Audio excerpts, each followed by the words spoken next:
One. Hello, everyone. Good afternoon. Welcome to this media briefing for the release of the Reimagining Public Safety Task Force Final Recommendations Report. My name is Caroline Sturgis, Assistant Chief Administrative Officer for the County Executive's Office, and I will be moderating this briefing. Today, we are joined by County Executive Mark Elrich, the co-chairs of the Reimagining Public Safety Task Force, Bernice Merrique North and Mark Moyer, and David Douglas, President of Effective Law Enforcement for All, also known as ALEFA. We are also joined by our Police Chief, Marcus Jones, our Fire and Rescue Services Chief, Scott Goldstein, and Director of Corrections and Rehabilitation, Angela Talley. Our agenda for today includes remarks from our County Executive, a presentation from the task force co-chairs, and remarks from ALEFA. We will then open it up for questions and answers. Reporters, you have been provided permission to record, and we will use the chat to communicate during the Q&A session. So let's begin with our County Executive, Mr. Elrich. So thank you very much, and I'm glad that everybody's here today as we launch the opening of the work done by the Reimagining Public Safety Task Force. Both nationwide and here in Montgomery County, incidents involving police use of force have focused attention on racial injustices as well as the structure and funding of police. In order to have a thoughtful discussion and review our public safety efforts, I created the Reimagining Public Safety Task Force in August of 2020.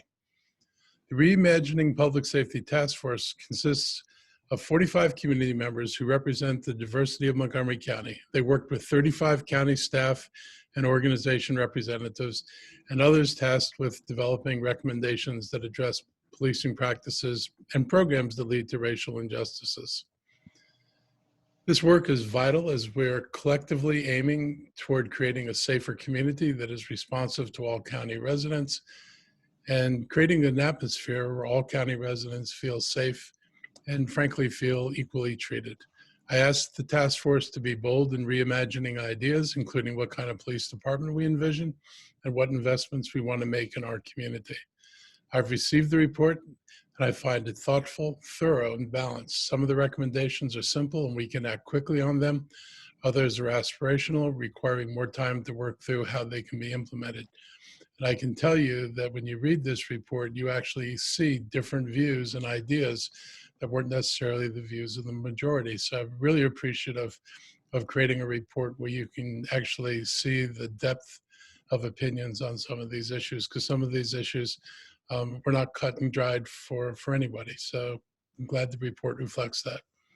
The report also opened the range of programming and policy initiatives for us to consider as we advance our public safety and racial justice strategies. They provide a basis for making progress, and I'm committed to exploring those findings. Before coronavirus hit, we had just finished a report on decriminalizing homelessness. We're looking from the beginning at what we can do on decriminalizing homelessness and decriminalizing poverty. This report fits neatly into that work, and I'm really glad that this is being done. I want to thank the members of the Reimagining Public Safety Task Force, especially co-chairs Bernice Merrique North and Mark Moyer, for their hard work over the past 5 months. They volunteered their time, attended regular meetings, and participated in tough and detailed discussions about reimagining public safety. The breadth of the recommendations included in this report is evident to their dedication to this work and our community, and I really thank you for that. I don't believe you get reports like this without the kind of leadership that you all were able to provide, so it is really greatly appreciated. I also want to thank the Effective Law Enforcement for All, Inc. for partnering with the county to help the task force produce this meaningful report. The work of the task force is compiled into this final report's recommendations. And I'm proud of the comprehensive and forward-thinking nature of the report.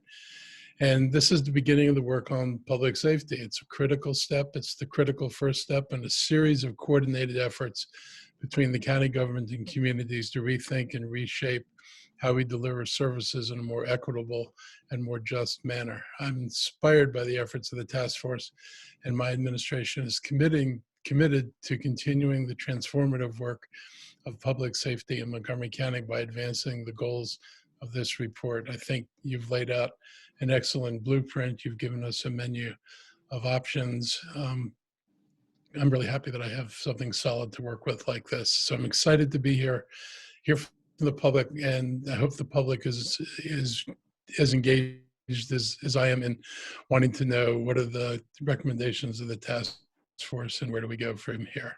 So again, thank you all very, very much, and I'll turn it back to Caroline. Thank you, Mr. Executive. We will now hear from our co-chairs, Bernice Mary Q. North and Mark Meyer. Before I turn over the presentation to them, I would like to quickly introduce them. Bernice is an attorney that practices criminal defense, wills, and probate law with her office in downtown Silver Spring, Maryland. She began her legal career with the State's Attorney's Office for Anne Arundel County, where she spent 6 years prosecuting misdemeanors and felonies charged against juveniles and adults. Thereafter, she worked for the law offices of Eileen Oliver, practicing primarily family law. She previously served as chair of the Silver Springs Citizens Advisory Board and as a member of the Judicial Inquiry Board for the Commission on Judicial Disabilities. Currently, she serves on the peer review committee for the Maryland Attorney Grievance Commission and as member at large for the Maryland Criminal Defense Attorneys Association. Mark recently retired as executive director of the Sentencing Project, a national nonprofit engaged in addressing mass incarceration and reducing racial disparity in the criminal justice system. In that capacity, he frequently testified before Congress, the Congressional Black and Hispanic caucuses, and state legislative bodies. He also worked with criminal justice practitioners, including judges, parole officers, and correctional officials to develop strategies to identify and amend racial ethnic biases in the justice system. In 2019, he received a Frederick Douglass 200 Award as one of 200 individuals who best embody the spirit and work of Frederick Douglass.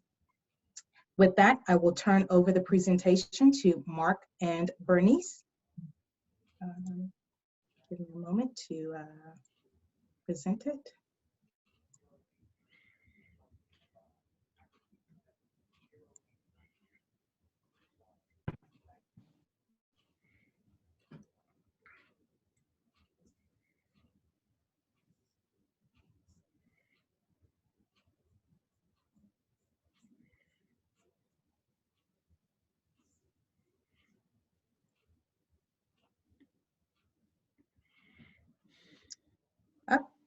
Mark, Bernice, can you see the slide? Yeah, it's up there. Okay.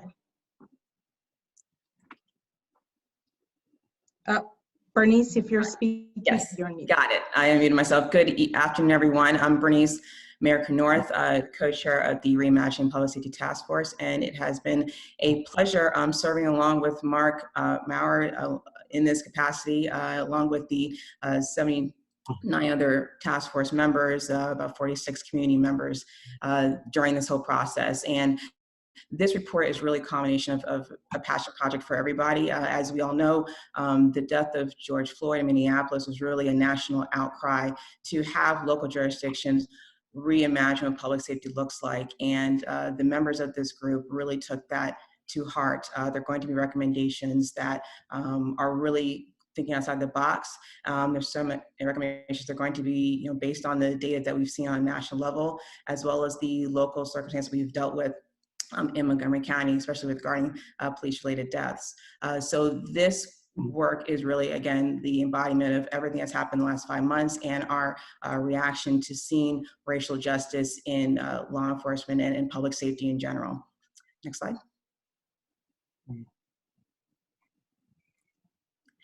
So a little bit about the key players in this effort. As I mentioned, Mark and I were co-chairs. We met with the whole task force group on a monthly basis, but the focus group co-chairs met a lot more frequently than that, as most 2 times a week, and as low as maybe twice a month. It just depended on the goals that they were trying to achieve in their reimagining public safety work. And Mark is going to go into the 5 focus areas in the next slide. But you'll see by the categories how much work they had to do on a volunteer basis to make these recommendations happen. And these focus group co-chairs were really not only very passionate about the topics, but really did an excellent job of being a level-headed leader in a lot of conversations that frankly were tense sometimes, but they all produced excellent work at the end. The community members were really the heart and soul of this report. They came with data, ideas, very passionate about seeing real change in Montgomery County.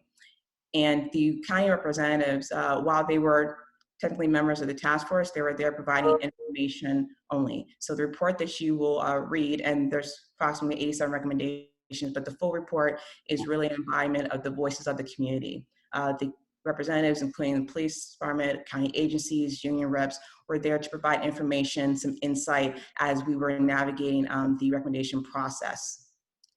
The public input, that stemmed from our community survey that was issued in November, which produced thousands of responses. We considered that, as well as the community forum that we had in December. And those responses from the community really helped us formulate our recommendations that we ended up doing after the community forum in December. We started them in mid-December and finished them up in January for the county executive. And then ALEFA, Effective Law Enforcement Change for All, they did an outstanding job making sure we were on track to create these reports in the tight deadline that we did. They aided us in facilitating our meetings, make sure we had a clear vision as to how to move forward in drafting these recommendations, and they did a superb job helping us as part of this process. Okay, next slide, please. Next slide. So these are the 5 focus areas that we looked at in our work, and task force members divided up there. And I'll run through these, and then Bernice and I will highlight the key recommendations that came in the report. So the first focus group is looking at 911 and 311 call responses. First, looking at ease of use, any language barriers and the like, and then thinking through to what extent are calls that coming in, calls that need to be dealt with by law enforcement, to what extent would they be better served by some other county agency or response? What does that mix currently look like? What should it look like? Second group was looking at the budget of the police department. The budget of the police department is a complex document, of course, and trying to break down, what policing currently stresses, what's involved in, what would any changes look like. Third are programming in the police department, which starts with recruitment, hiring, training, what kinds of information and training is currently going on, how are police deployed, what are their relations with the community in various ways, and the like. Fourth is alternatives to prison and jail. First, looking at measures that currently allow for diversion from the justice system. For those who go through the court system, what does our current array of alternatives look like? Who gets into them? What are the racial equity issues and outcomes there as well? And fifth, what's the best practices for crisis response and social services? Again, we have a variety of initiatives, programs in the county. How are they working?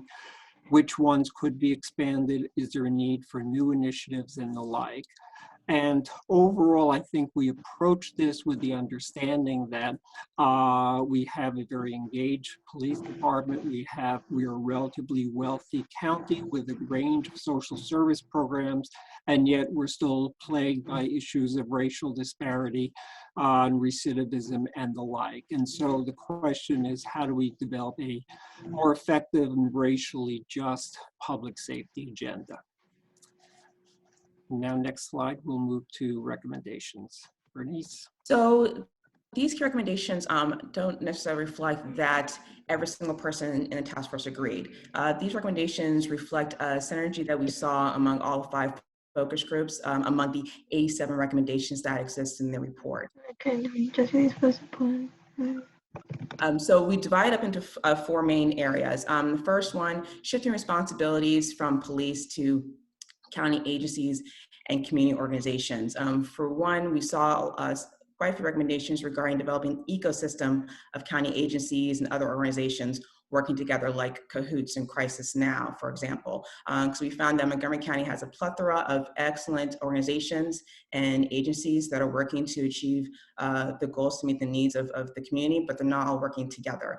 So particularly in terms of when there is a crisis, when there's a need to have traditionally a police response, how can we include other agencies to shift responsibilities over to them to deal with the issues at hand, such as homelessness, for example. So Cahoots has been a program that several members of the task force supported, as well as Crisis Now, but at least one we're asking to be implemented going forward for our county.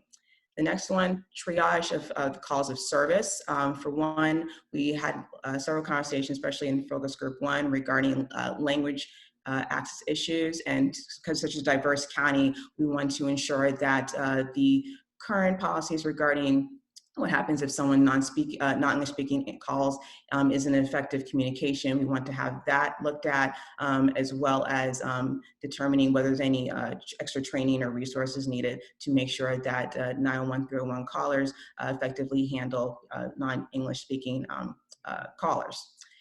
And not only that, we also want to address the fact that not necessarily every call to 911 or 301 requires a police response. We want to see a better triage of these calls, whether to go to any other agencies dealing with mental health or homelessness or the like, that best will serve the needs of the individual rather than just automatically having the police come over. The second area we looked at, where we came to some synergy on, was revising law enforcement recruitment, training, and public encounters with civilians. For one, inclusion of public measures across county police, staff, and residents that reflect and understand the diverse makeup of this county. This county is the largest in the state of Maryland. It's also one of the most diverse, more affluent, more educated, and we want a police department and the agencies that assist in public safety measures to reflect that makeup of the county. And there's one recommendation that is asking for 100% county residency at some point to make sure that the people that police us actually understand the community because they live in it. The second area we looked at in terms of recommendations is lessening police presence on streets as a direct measure to help diminish the impact of racial bias. There are a couple of groups that actually suggested certain police districts reduce the police presence just due to the fact that there are a significant number of Black and brown residents that would be had been negatively impacted by the police-civilian interactions that exist. And there's national data to address that particular issue.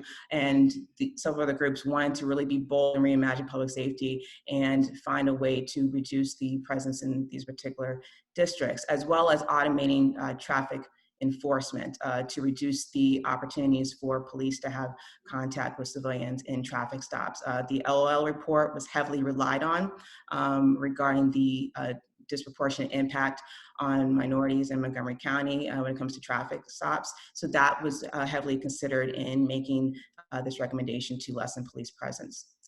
Reimagining training, including cultural competencies, CIT, and implicit bias to a lesser extent. There is a call for more of this training to deal with problem solving, not necessarily trying to arrest to get rid of the concern, but trying to really address the problem. And the CIT, as well as cultural competency, can help in that.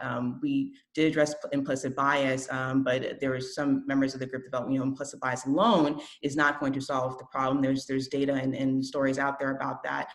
But some felt that it didn't hurt. It didn't hurt to have enhanced training on these for these officers to help meet the needs of the county. And changing law enforcement culture, that was a very heavy topic discussed in at least one of the groups. And frankly, a lot of these recommendations are not going to work if we don't change the culture. And you'll find the recommendations that it was a consensus that the recommendations that don't change unless we deal with the root cause, and the root cause is the culture, changing the culture. So there have been recommendations to include public hearings and as well as getting the Office of the Inspector General involved to make sure that we hold police accountable, to allow them to no longer have the warrior mindset, but go towards a guardian mindset in policing in Montgomery County. Okay, and the two other areas that we had key recommendations, the first is implementing and expanding alternative responses to crime. So currently we have essentially decriminalized certain low-level crimes in the county where a police officer can issue a citation rather than making an arrest. We want to see more data on how broadly that's used. Is there potential for expansion? What are the racial equity outcomes of this policy look like? We looked at the school resource officer program. A number of agencies within the county are currently looking at this issue. We came to the conclusion that we should eliminate funding for this program based on a variety of studies that show very little impact on improving public safety, but frequently exacerbating the school to prison pipeline and the Black and brown disparities that come within that.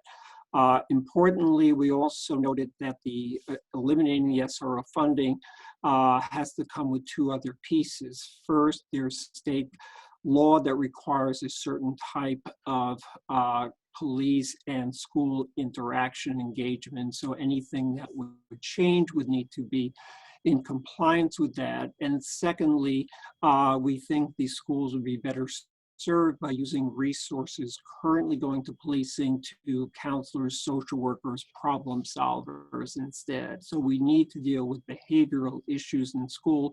We think we could do it in more effective ways. Currently, there are a range of alternatives to incarceration in place.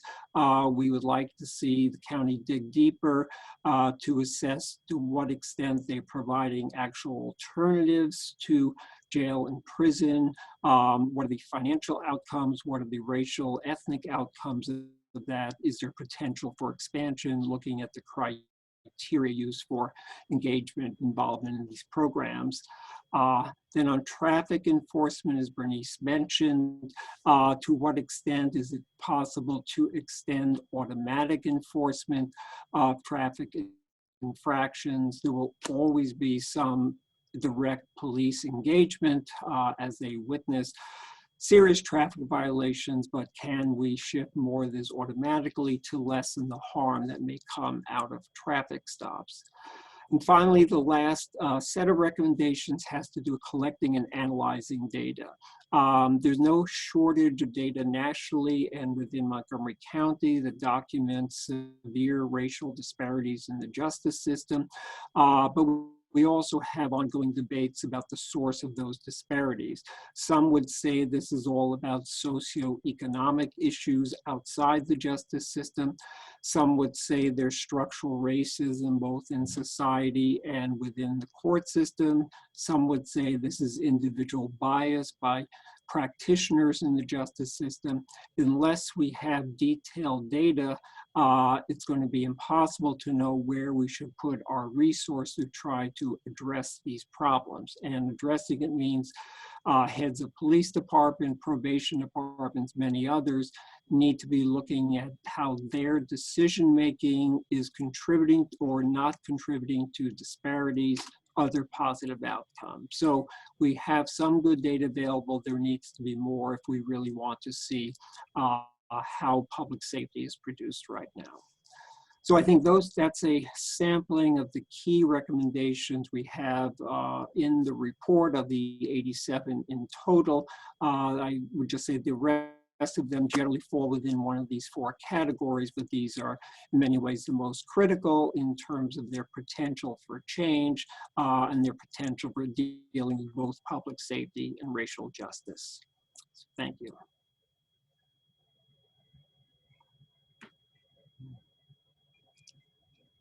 All right. Thank you, Mark and Bernice. Before we move to questions, we wanted to receive some remarks from David Douglas, President of Effective Law Enforcement for All. Thank you very much, Ms. Sturgis. On behalf of Effective Law Enforcement for All, and especially myself and Dr. Burns, we want to thank County Executive Elrich and the County Council for trusting us to support the important work of the task force. We also especially want to thank the task force members and their co-chairs, and the task force, as was mentioned, represented a wide cross-section of Montgomery County residents and leaders from the Montgomery County Police Department who all worked very hard to produce a thoughtful, comprehensive, and realistic report. And it was hard work, as Ms. Miracle North commented. There were lots of long meetings. They happened nights, they happened a few weekends, but despite the magnitude of the challenge or the length of the meetings, all voices were heard, they were considered. We really were impressed with the constructive dialogue. And while there are some differences, as one might expect, what overall emerged to us is how closely aligned members of Montgomery, the residents of Montgomery County and its police department are in terms of a model of policing that meets the needs of the police and all county residents. And in fact, that's exactly why we formed Effective Law Enforcement for All, to facilitate exactly that kind of honest and informed dialogue that is necessary to achieve policing that is safe and effective for police and the communities they serve. We all felt extremely privileged to support your work. We're inspired by the example the task force has set, and we are actually confident that all your hard work will prove to be a model for communities across the country that will follow your lead. So thank you all for allowing us to be part of this process. Thank you, Mr. David Douglas. At this time, we will open it up for questions and answers questions from the media. I just want to remind you, please, to remember to state your name and your media outlet in the chat, and I will acknowledge you that way.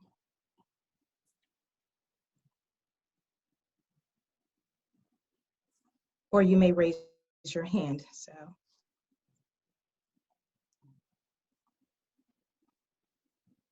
Okay, I see Rebecca Tan from the Washington Post has some questions.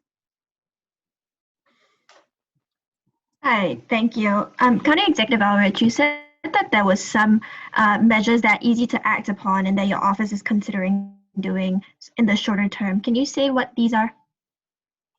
Yeah, so, we're looking at further changes to the policy on police stops, particularly addressing concerns about equipment repair stops, but are extending that as the chief pointed out in a meeting we had, that policing in general requires that officers complete the stops as quickly as possible with no diversion into other areas outside of the reason they stopped the person. And that, of course, has come into question when we see some of the videotapes of people trying to probe and get searches of vehicles. And so some things like that we're trying to address front and center right now, because it's something we could do. Back in the spring, we made changes in the law regarding, or not the law, but the policies regarding the duty to intervene. We didn't wait for this report. If I had waited, it would have wound up in this report. We knew this had to be addressed right away, so we dealt with it as quickly as we could. We were already looking at service providers that could take on some of the services that we have kind of dumped on the police force. So we were already in discussions with Cahoots. We've already had discussions with other organizations about how to provide mental health responses to calls for service that are really related more to mental health than criminal behavior. So those are things that we're in the process of either done them or we're doing them, and we're gonna keep working on. Those are the easy things, the things where it's a matter of changing policy. Things that require money, reallocation of resources, particularly given where we are because of COVID, are a little bit more challenging. But in that regard, I view most of the things in here as things we need to do. And so we've got to get there one way or the other. And we have to make that commitment to addressing social justice issues, whether you find money from inside policing or whether you just find money, period. We have to address this, and this has got to be a priority. Got it. And I have a quick follow-up question to that. What will the task force and the members of the task force be serving any kind of function or role moving forward again? Will they help to keep the county accountable to the changes that they've proposed here, for example? So, the county executive and the council created an ongoing oversight committee for the police force. And I forget how many members they have, but they're meant to be an ongoing body. And we were hoping, and I believe that it will work as we hoped, that this work will inform the work of that group. I felt that it would be a lot easier to have a large group of community people take a deep dive into these topics rather than put this all on a committee where they may not have the personnel and the depth of resources to do some of the research that was done here. So that would be one group that's ongoing. And folks in this group have also said there are topics they'd like to continue to research on, that because we were trying to get reports done in time for budget consideration, there were some groups that felt they could have spent more time, and I'm more than happy to have people spend more time into delving into things. There are questions I have that I would like more data on. So I don't think necessarily their work is done. Thank Okay. you. Thank you. Are there any other questions?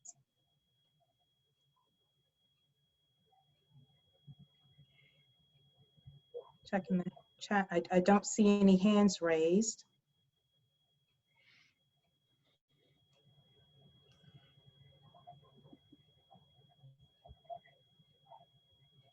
And I don't see any questions in the chat. I hope I'm not missing anyone.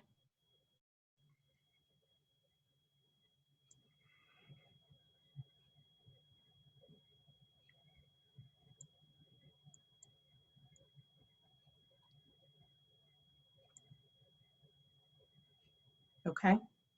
I don't believe I'm missing anyone. So with this official release today, the report will be made available on the county's webpage. I think that upload is happening as this announcement is happening. So with that, and with no additional questions or no other hand raised, Mr. Executive, if you have any final closing remarks. Yeah, I'll be quick. First, I'll just reiterate my appreciation for the work of the task force and for all of our partners on this. I mean, I know, Mr. Douglas, that your group was really critical. I was impressed when I first met with you, and your work has not disappointed me, nor has the work of the task force.